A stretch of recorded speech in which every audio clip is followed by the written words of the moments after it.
How would you feel if you put 4 years of your life into a work of art only for humanity to reject it with false claims and for people to make up lies about how bad it is? Would you tell them that what you made must have not been art to them? Oftentimes, I find that it's easier for us to understand other people's frustrations when we put ourselves in their shoes. We'll never be able to understand their entire lived life, but I think putting yourself in that perspective really helps a lot when it comes to empathy. Hi, I'm Nyan, an emo kid who dedicates way too much time to video games. Today, I'm going to be wrapping up my thoughts about the very absurd American-developed JRPG Y2K. If you haven't watched my last 2 videos, a lot may be confusing, so go watch those if you haven't. But if you really don't feel like it, here's a short synopsis. In my first video, I played the latest update of Y2K, and reviewed it as if it were the initial release, and turns out I really liked it. In my second video, I played the new chapter that was hidden in the update, and it made me crave for a second game. In this video, I'll be playing the original game, in an attempt to see if the original was really that much worse, or if all the hate was unwarranted from the start.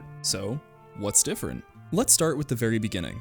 The title screen is much more static, and almost all the cutscenes were completely gone. Only character portraits were displayed for dialogue. The crow menu that asked questions upon save file creation was really cool. I honestly wish it stayed with the beginning of Ivy. Some scenes were completely missing too, like the windmill chase scene with Dali. Jocasta isn't in the game either, probably since she is just a tutorial character for the Dark game. I noticed a lot less voice acting too, and the narration in the dream sequences is kinda odd. We are inside a room. We can tell from the decorations on the wall that it is a female's room. The unremarkable but adequate lighting reveals to us that there is someone in the room. I'm glad that they changed this with Ivy. The mine dungeon seems a tad convoluted, and there doesn't seem to be a way to check your experience points until the dialogue box for leveling up appears. I'm not a fan of this. This basically creates a constant loop in gameplay where you'll be under-leveled severely and then be like, oh, wait, I should probably level up. It's something I can get around, but honestly, I think the mine dungeon is completely useless. Maybe I'm just so used to RPGs that automatically level up your character, but I feel like a system like this in the first place is just really convoluted, but it's a very small gripe that I have that never really became a huge problem during my playthrough. Rory's Soul Survivor is also kinda generic. It seems like they didn't have a bespoke Soul Survivor for Rory yet. And the scene with it isn't a cool cutscene either, which really takes away from the dramaticism that I felt when playing Ivy. The golden alpaca is also a real, alpaca that is golden. This is so strange to me after seeing the much cooler redesign. Something felt so off about Fanzina not being in the internet cafe, and whoa, this is not Mount Town. No William or nostalgia stuff, no Wonder Swan or Lane reference, no Sonic OC either. The sequence for finding the record is very different in Vela's Mine Dungeon, but I'm surprised not much has actually been changed about Vela's Mine Dungeon. The whole scene with the Essentia is different as well, and the battle felt very different in tone too because of this. The appearance of struggle with the Essentia was much cooler than her being completely OP. The Flasher battle fucking sucks. I really hated this battle. Oh! I did not want to see that. I did not want to see that! What the hell is wrong with people? The mall rats were also really frustrating to play against.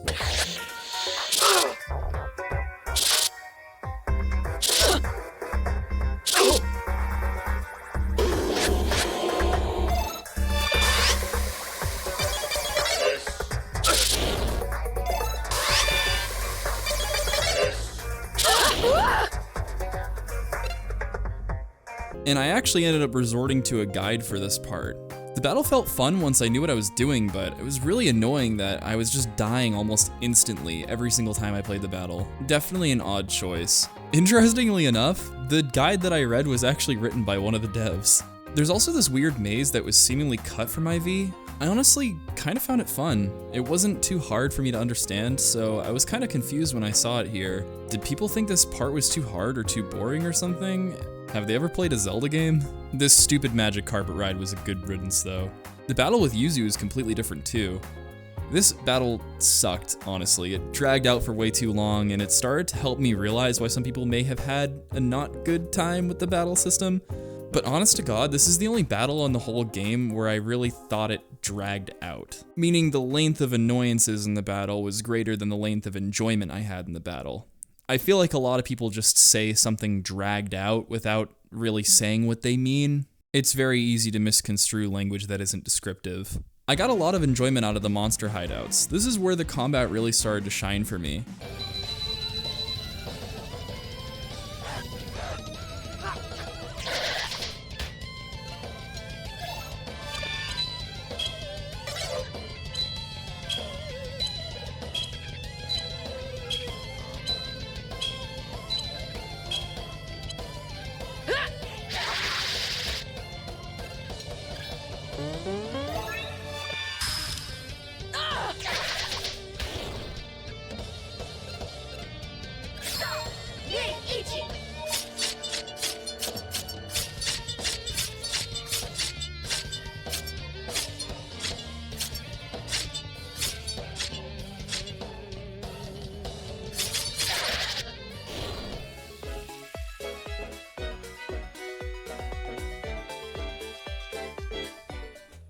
As I was leveling up in-game, I also felt my skill with timing in the minigames got better as well. As weird as it sounds, this was the first time in an RPG where I felt like my physical skills played directly into the gameplay, besides games like Undertale and Deltarune, obviously. I didn't really like the random encounters though.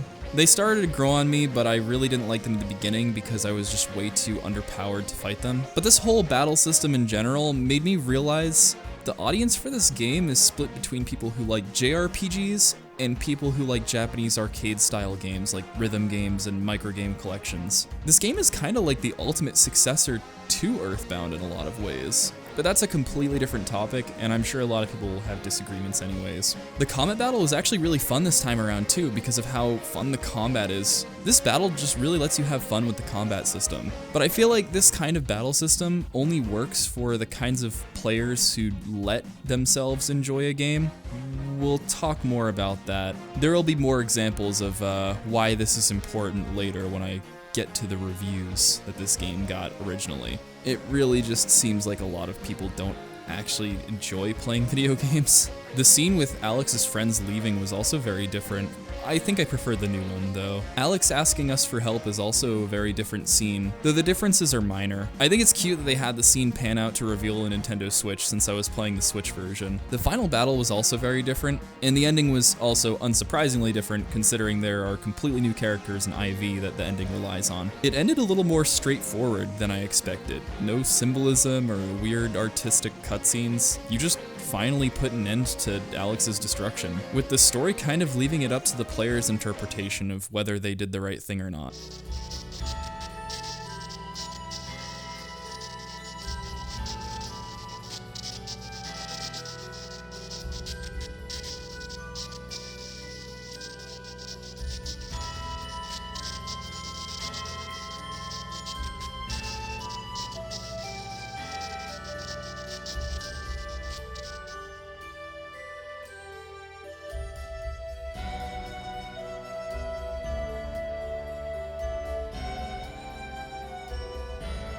I don't know if I prefer this ending, but if I'm honest, I didn't mind it. Like, it wasn't a terrible ending. I'm honestly in a really weird spot right now. Ivy does add a lot to the story that I feel provides necessary context to enjoy it more, but I still never struggled to enjoy the original story. I also actually really like the combat. I was surprised that even though I like the new soundtrack a lot more too, there isn't really anything that sticks out as mundane or bad with the original soundtrack either. I do think that Y2K needed the extra story that Ivy provides, but honestly, the original battle system resonated with me in a way I wasn't expecting. I gotta be honest though, this game is nuts, and the only kind of person that I really see enjoying this game are people who are like weird. And I don't mean that in a derogatory sense. I think that that's why people try so hard to find reasons to hate it. They just don't get it. It's like WarioWare or Wario Land and Mother 2, LSD Dream Emulator, all these things. It's just, these are very strange games. Like, there are people out there who don't even like Edward Scissorhands. Can you believe that? Rory's fighting style in this battle system plays a bit more into his character too. Not only is he a pacifist, which really says something about how Rory handles violence, but because of how different his abilities are from the other party members, you sometimes end up treating him like a social outcast.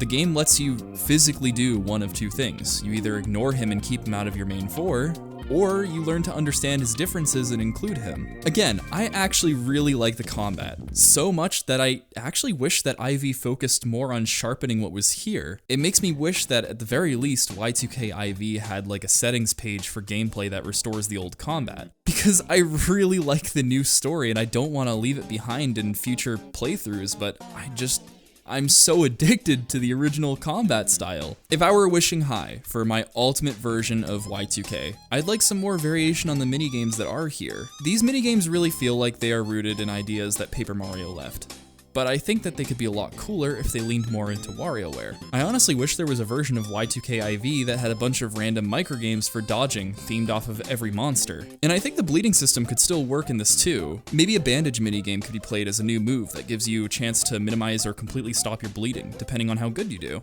This could also be used to replace the sick status effect, because I found that to be the most annoying thing in the game. I've also kind of been imagining an overhaul for each minigame that would make it more effective than the Carta system. Here's what I'd change. Alex's combat has you pressing the A button while a needle of his record player is on a colored section of the record, red representing a replay. This minigame is great for the purpose it serves, but I'd give it a little more flair. I think the marks on the record could be in sync with the BPM of the song playing during the battle.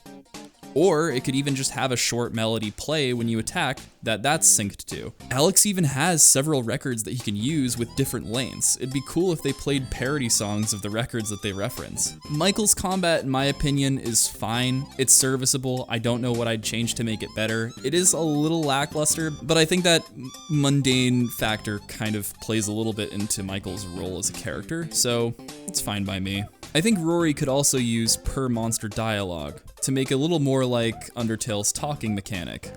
It could also really help to flesh out the personalities of these monsters. Vela's attack references the hammer attack from Paper Mario. I think one thing that could really improve this would be framing. I think an attack like this would be much cooler and a little more fun if we could see Vela actually winding up for her attack and physically swinging her keytar towards the enemy. Kind of like how Mario does it with his hammer in Paper Mario. I really don't know how this was missed. They could even snap the camera behind her and show her winding up like that. I think it'd be pretty cool, I don't know. Claudio's main attack could zoom in on his hip and actually show him unsheathing the katana, instead of just presenting you with this HUD element. For his Bushido attack, the first phase of the attack is literally just the Konami code.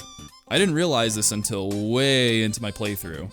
Maybe an audio clue like him saying the code out loud to remind himself would really help sell this as well. Maybe after the Konami code, the arrows could be replaced with kanji around the enemy in the direction that you should swing. Hell, you could even use katakana to spell words like onism or dark game to kind of sell it further in the universe. Chandra's minigame, mechanically and visually, is fine the way it is in my opinion, but the hula hoop could cover the whole screen, forcing the player to literally dart their eyes across the screen. I think it'd be a cool direct effect to the player to make them more dizzy when they attack with Chandra. I also noticed that the Essentia 2000's attack almost perfectly syncs to the Kabuki Clapper audio clip that many people recognize. I'd probably have that play as the player presses the A button to the beat. It'd also just be all that more satisfying to complete this attack, because then you'd hear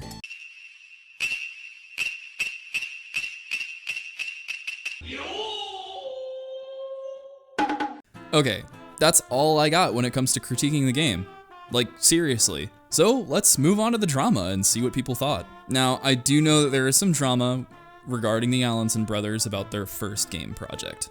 This game, of course, was two brothers, and the drama in question was an illegally remixed version of a song from Shadow of the Colossus. I have also read that the project was originally funded on Kickstarter and launched as a very buggy game. I do not intend on playing this game. Full stop. This video is about Y2K and Y2K only. And I do have to admit, I had a very hard time even finding any evidence of these claims. Seemingly, they were either wiped from the internet, or they are just sole rumors or speculation. This ties directly into a lot of complaints that people had about the supposed plagiarism of Y2K. And to be honest, I'm not buying it. A lot of what people would consider plagiarism are mostly just pop culture references, and when they aren't, they're very clear parody. I really struggle to believe that any of this was an attempt to belligerently infringe on a copyright or directly compete with any of the material referenced. You could make the argument that this game sold a lot better because of these direct references, but that kinda doesn't add up when you consider that these references have no real influence on the plot. However, these references do have an influence on Alex as a character.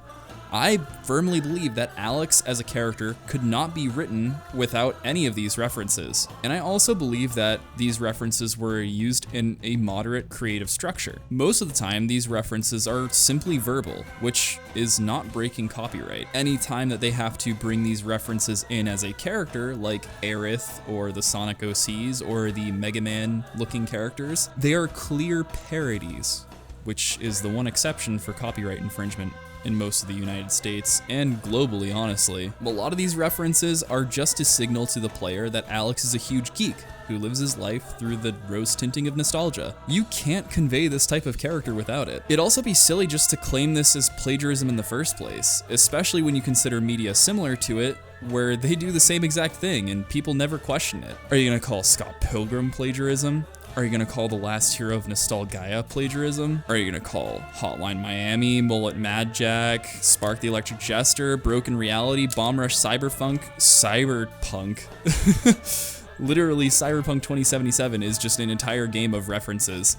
Undertale, Deltarune, Freedom Planet, and that's all just literally off the top of my head. Most of this was unscripted. All these games that I could think of off the top of my head are also games that reference other video games or parody other games to the same degree that Y2K does, if not, in some parts, even more. Saying things like this just kind of makes my blood boil because it ruins the spirit of creativity that a lot of other artists would originally have. It sets a precedent that these kinds of things can't be done.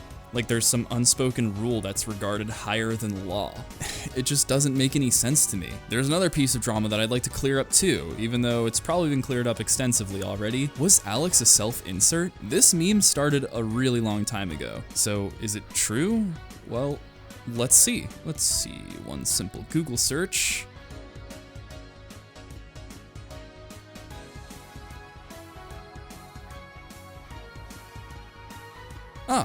Well, this is what Andrew Allinson looks like. And here is a profile picture for Brian Allinson through LinkedIn. Yeah, doesn't really look like Alex is a self-insert, does it? This is so crazy to me since it's like finding out the Tooth Fairy isn't real. A lot of people just spewed this on the internet, and even though I said my first part that I stayed away from the drama, this was the one thing that I consistently saw on the internet. It was impossible to not see this photo posted on Twitter. And it's literally just a picture of a random guy that people claimed was Andrew Allinson. Wild. The next big piece of drama was Andrew Allinson saying games are not art. I didn't want to poison my brain with whatever false narratives were made, and opted to listen to the context he said that in before making my opinion on the matter. So I watched the original podcast that he said it in. And then people from Sony played our demo, and they really got it, so they asked us to bring the game to their platform. And you put Dick Masterson in your game, you idiot. No. Why did you? Okay, it gets even better. It gets even better. It's only a matter of time before you're fucking homeless. Yeah. Well, that's already happened. Tell us what happened after it came out. Yeah, what happened after it came out. It's great. It's great. So.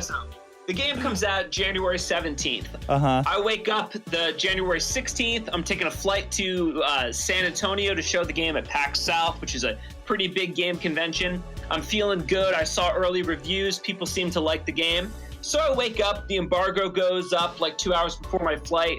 I see a 9.0 from IGN Greece. Fantastic score. Oh, I see an 8.5 from Nintendo Life. I'm seeing like all these great scores from Europe and South America. I get on my flight. I get to the connecting flight in like I was like Connecticut or something, and I check my phone, and the American reviews have come up. Yeah. What's that? And you were arrested for hate speech on your connecting flight.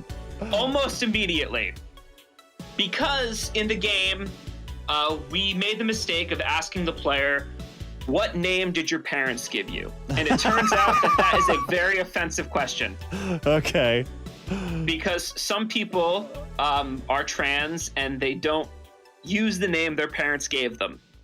So immediately the game is it's targeted like the as being Untouchables. What transphobic. It's about like the the Untouchables? What do you mean? When Connery is grilling, what's his name? Andy Garcia. Yeah. You know, because he knows he's Italian, but he's like, what was it before you changed it? Oh, yeah. You know, and he's just like, he pulls out a gun. He's like, I like this guy. Like, And people were so bent out of shape over this. And like, look, I'm sympathetic to trans people. I understand why it upset them. But the problem was when we apologized, that wasn't good enough. People then took it and said, what else can we find in this game to prove that it's offensive? So what happens next is in the game, the main character is a ginger. So someone calls him a ginger and he says, hey, careful with that. That's our work.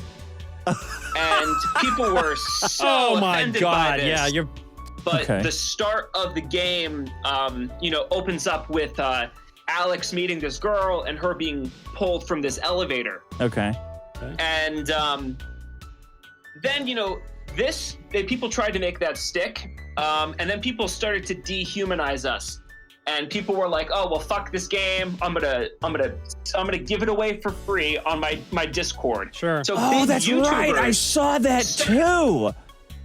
Yeah, and it's like, look, I'm not EA. We're a team of essentially 2 people who made this game, me and my brother, and you're giving this game out for free just so you can have this awesome hate boner about how like just you're being because our game somehow is profiting off the death of a person the game is not directly about.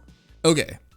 Some things that Dick Masterson has said are a little gross, but some good points were made when it comes to the game. It seems like Andrew idolizes Dick, and I'm not here to police about Dick or how Andrew supports Dick. To my understanding, Dick has his own controversy, and I'm here for Andrew. You can make your own opinions on the matter.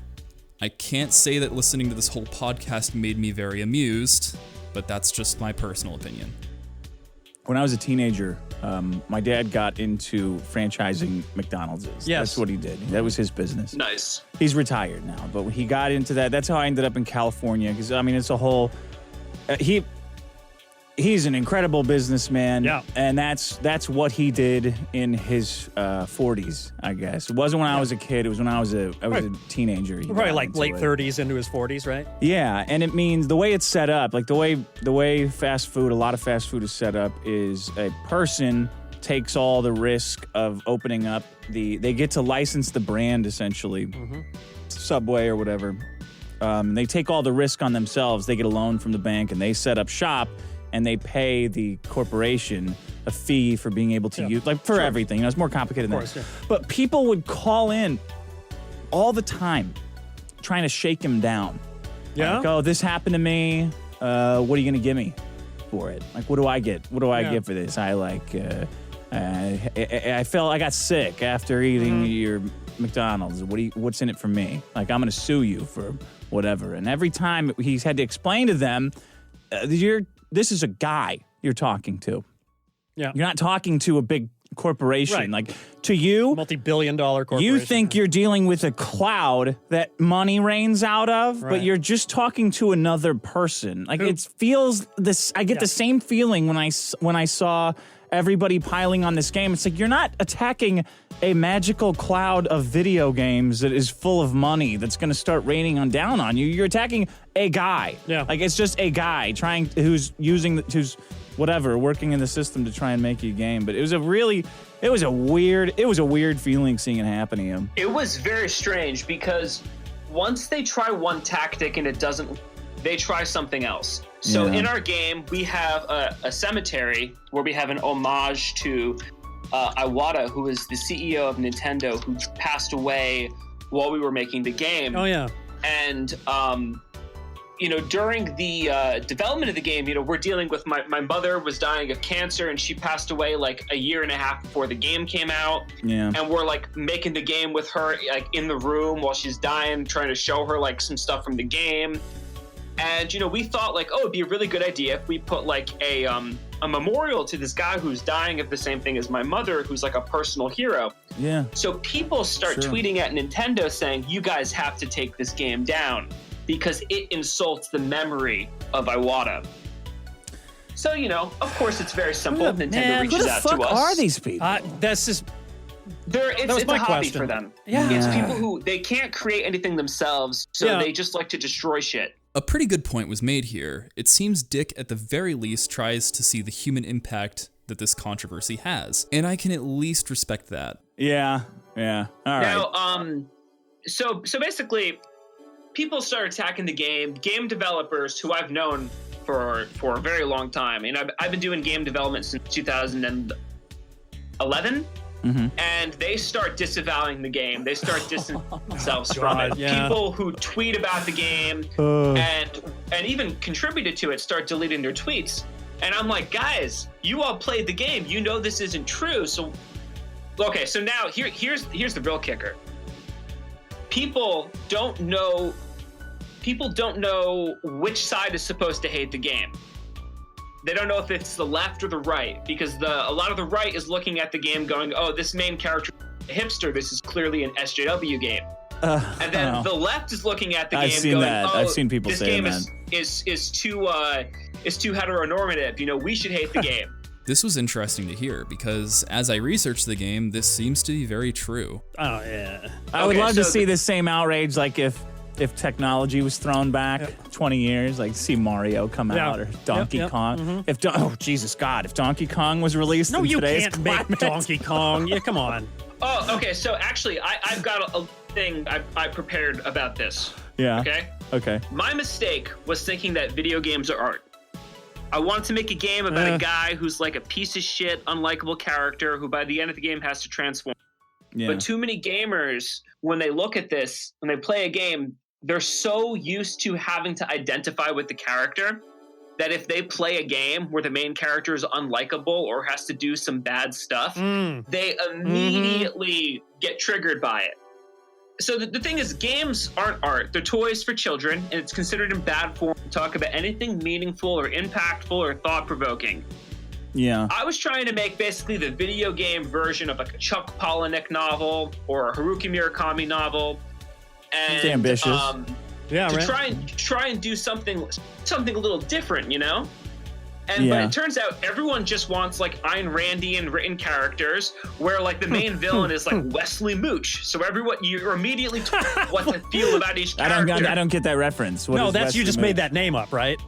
So, I think, in the context here, he is really upset and hurt that his game was treated unfairly, and he decided to say something, while agreeably inflammatory, has some merit to it. I think Andrew's one fault is not understanding that people will have a harder time connecting to an unlikable protagonist in the context of a game, because games are much more immersive, even to the point where your actions typically feel like they're your own. I think a better way he could have worded this was that people don't understand the game because it's just too uncomfortable trying to understand it. I don't think Andrew Allenson is saying that games are toys for kids and can't be considered art in a literal sense. I think that he's just mocking his critics. Simple as that. If a game is only judged for its mechanical choices and how likable a character is, then it must not be art, as it's not critiqued or perceived as art. I think this is Andrew's choice of words for a very valid view that games are not judged solely about how they make the player feel and solely judged on the parts of what make them up. Then, in that case, they are more judged like toys for children. While I don't agree with everything that was said on the podcast, like, at all, and this is by no means close to my kind of humor, I can at least recognize that people took this statement way too seriously and way too out of context, since its original context is within a very clearly edgy podcast that's comedy is driven by absurd political outlooks, and of course, inflammatory statements for the sake of dramatic irony. I think it's fair to say that his line of reasoning has some weight to it. A lot of critics get in the mindset of rating something with tick boxes. You've probably even seen those reviews on Steam pages that are literally just a checklist for the game, based on arbitrary stuff that you'd use to rank an object, not a piece of art, like how realistic the graphics are or how difficult the game is. Those things have nothing to do with player satisfaction because games are art, not just toys for children. When he says that, he's criticizing reviewers treating his game like it is a toy rather than art. I don't really think it's that difficult to piece together. Whether you like it or not, it is literally Alex and the weird combat system that are what make Y2K unique. Okay, so now that I've sorted out all the drama and have proven some things to be false or lacking proper evidence, let's look at some reviews and see what reviewers actually thought about the game itself. Let's first look at everyone's favorite game journalism publication, Kotaku. Y2K is a throwback 90s RPG I can't get into, by Ethan Gosh. I hope I'm saying that name right. This review immediately highlights the protagonist. Reading further, Ethan compares Earthbound's silent protagonist to Alex. It seems like the journalist is quite keen on the idea that if the protagonist was silent, then the game would be better. It seems like Ethan is extremely unqualified to speak on this topic, since making Alex silent would defeat the entire point of the plot. Ethan does go on to make some valid criticisms though. He states that the battle system drags, the leveling system is annoying, and there are too many long loading screens. I agree with most of these qualms, but he talks about battles being long as if that's a bad thing. Either I am way more skilled than the average person with RPG mechanics, which I know I'm not, or I'm way more skilled with timing in minigames like this than others. But even that statement would be false, because I got better as I kept playing the game. I gave the game a chance. There was a challenge that the game posed me with that I had to overcome. Isn't that why people enjoy gaming in the first place? We're reviewing a game, right? The article wraps up with Ethan saying that he'd really like to love this game, but he can't see past its flaws. Okay, well, that's Kotaku. They're pretty known for having dramatic and unqualified reviewers, so let's read an article from Niche Gamer. Y2K, a postmodern RPG review. Shut Up Alex by Ryan Pearson. Gee, I wonder what this review is going to criticize. First of all, again, this review highlights the convoluted leveling system, something that I'm glad has been fixed. Ryan also mentions that the combat was too difficult, even with the time meter handicap, which, in my opinion, is crazy. I didn't play the game with the handicap at all, so I didn't even know this existed in the first place, let alone the fact that people were having difficulties with the game's base speed in the first place. Again, it seems like these reviewers aren't playing the games to try to enjoy it. They're playing the game just to breeze through it and write a review for it.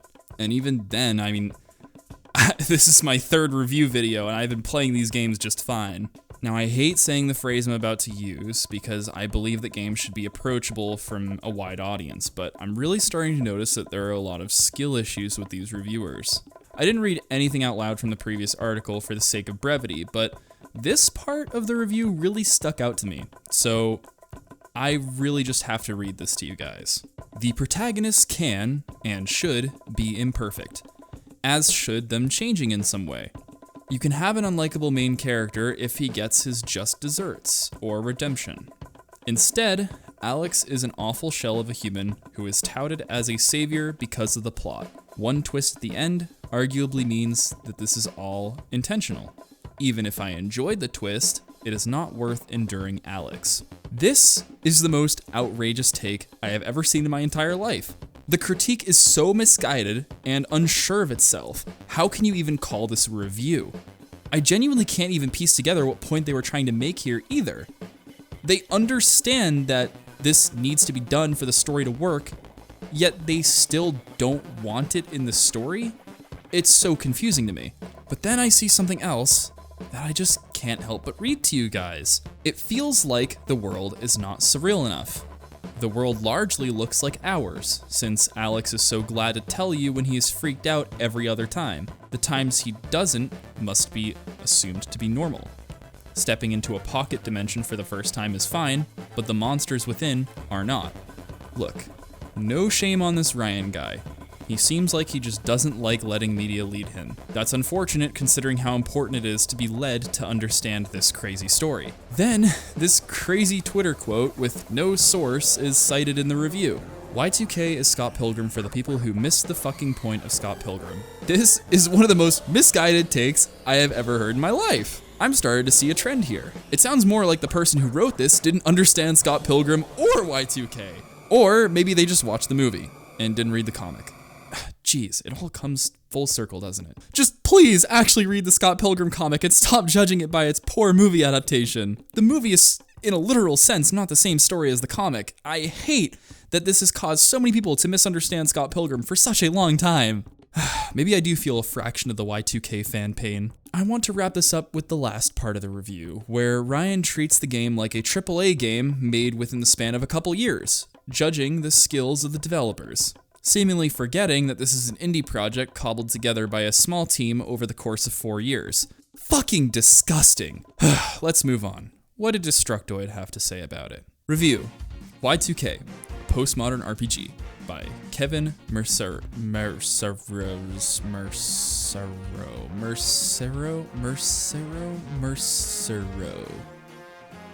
Yeah, I'm really bad with names, guys. I'm so sorry.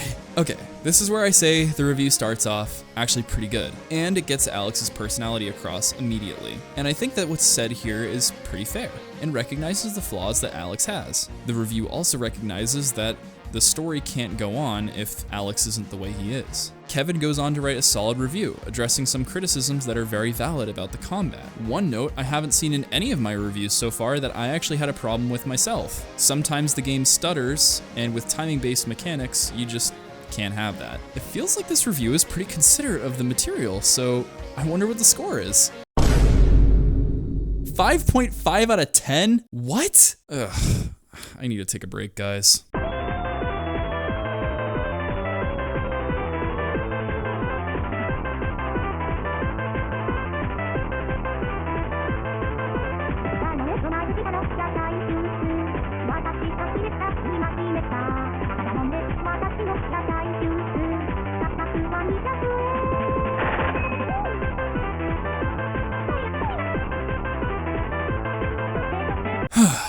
Okay, well, the last big publication I could find was an article on Phoenix Gaming, so let's just wrap all this up. Y2K, a postmodern RPG review, PC, by Dari Basile. Basile? I don't know. Dari Basile? Probably. I'm sorry, guys. I want to note, I also couldn't find the reviewer's gender or pronouns, so I'll be referring to them as they. This review actually attempts to critique some of the genuine story flaws, like how Rory is one of the only characters with a complete story arc, a flaw that I personally believe was fixed with IV, and another criticism that Alex's social metamorphosis doesn't feel deserved. I agree with these qualms. Well, until they start to talk about gameplay. They say that the gameplay's biggest flaw is that it is slow. I feel like this doesn't justify the critique well enough. A lot of things are slow if your attention span is too short to enjoy something. That is your own problem at the end of the day. This person decides to review the combat by a rubric that they invent with their own review based on Paper Mario without mentioning the positives of the battle system at all. And it's weird too, because Paper Mario, while good, wouldn't be considered groundbreaking by today's standards, so I don't even know why they're using this comparison in the first place. This is a qualm that I have with a lot of video game reviewers. They tend to judge new mechanics based off of old ones and how they functioned back in the day. I feel like this style of reviewing is always very unfair. Okay, so whatever. This review at least seems fair in the terms of the story. Even if the critique towards the gameplay is odd, let's see what the score is. 2 out of 10. 2. You're what on earth? Like, this is the most unfair review score I think I've ever seen in my life. So what happened? I hate not being able to provide any closure to the situation, but I just don't even really know. A slurry of unfair reviews and false controversy has boiled this game down to mediocre and even offensive in the public eye. And it really sucks, since this is one of the best RPGs I think I've ever played in my life. Of course, there are some RPGs that I like more than Y2K, like Persona 4 and Deltarune, but I can't seriously say that Y2K is bad or even mediocre, especially at the price of $20, something that a lot of these reviews don't even mention. I have played this game for a total of 50 plus hours, and the soundtrack is still stuck in my head, and I'm still thinking about the story, and I even wanted to play the game longer after finishing recording. Yeah, the original game, because the gameplay is genuinely addicting and extremely fun once you get better at it. I understand not liking a game because it's not your thing. There are a lot of games that I don't like because it's not my thing. For instance, I don't really like the Final Fantasy series. I like some Final Fantasy games, but not the series as a whole. But writing a false narrative for the fate of someone else's creation is just borderline disturbing. And I can't even believe how much people allowed themselves to be lied to. From what I hear, it's even worse for people who are fans of the game. I can't even imagine trying to defend this game when everyone thinks it's fashionable to hate it. I'm sure that more people have hated this game without ever even playing it than people who have said good things about it. And that really sucks. I sincerely hope that Y2K IV marks a turning point where people start to realize that they were lied to, and that we as a whole can keep receiving amazing games by these two talented visionaries. Maybe this would be a good opportunity for the Allenson brothers to start enlarging their team to create a project to reach their vision and scope a little better, and to avoid critiques like these that question the Allenson brothers' abilities to make games. It's just absurd to me. It'd be like everyone turning on a dime suddenly, saying that Dark Souls games are really bad because they're difficult. It's literally part of the story, my dude. And yeah, I'm sorry I couldn't really provide better closure than this for all the fans of Y2K out there. But I hope that at least my first two videos, and this one, have reached you guys in a positive way, because this game's awesome. And I hope that a lot of haters start seeing these videos too, because there's so much to love here. This video may seem short, but I want to end it by having a small discussion about where this channel is going, because this is the third part to the series that started this channel. Hi, I'm Nyan. Said like that, not Nyan like it's pronounced in Japanese. Long story. Some have pointed out that I am a VTuber or character. I am, but I don't think I'd like to brand myself as a VTuber, as I'm really just an actor with a vision to bring more visual entertainment and introspective value to video essays and reviews. I'm not aiming to suit any VTuber tropes or traditions, so don't expect live streams, ASMR, or karaoke nights. I'm just a dead emo kid who really likes video games and technology. I'm doing all this on my own. I don't have a writer or an artist or an editor, so the most reasonable upload schedule I can have is bi-weekly. So I hope to provide content to you every other Monday. So as long as I wasn't slacking, this video should be posted on the 13th. As you can probably tell, I don't like reviewing games by their parts. Instead, I like to speak about the effect that they had on me because I feel like that's more important. Of course, this doesn't make anything free of criticism, but small issues should never outweigh the experiences. Instead, they should be seen as a way to improve the craft. So, what are you subscribed for, or should you subscribe if you haven't? I want to get it out of the way now.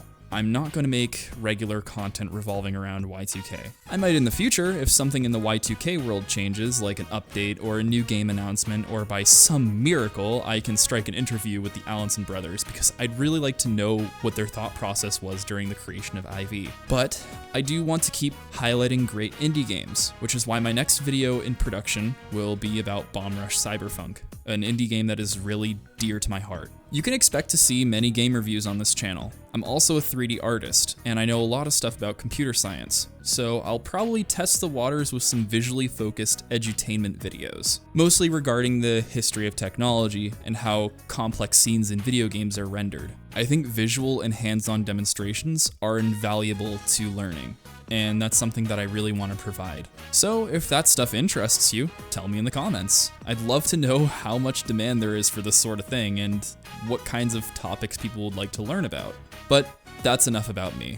Thank you all so much again for all the love in my last video. Every like means something to the algorithm, but every comment means something to me. It helps me to better understand what I'm doing right and even sometimes what I'm doing wrong. And I'm so excited to continue providing great videos to viewers like you. So, I'll see you guys next time, where we see what happens when a spiritual successor surpasses its inspiration.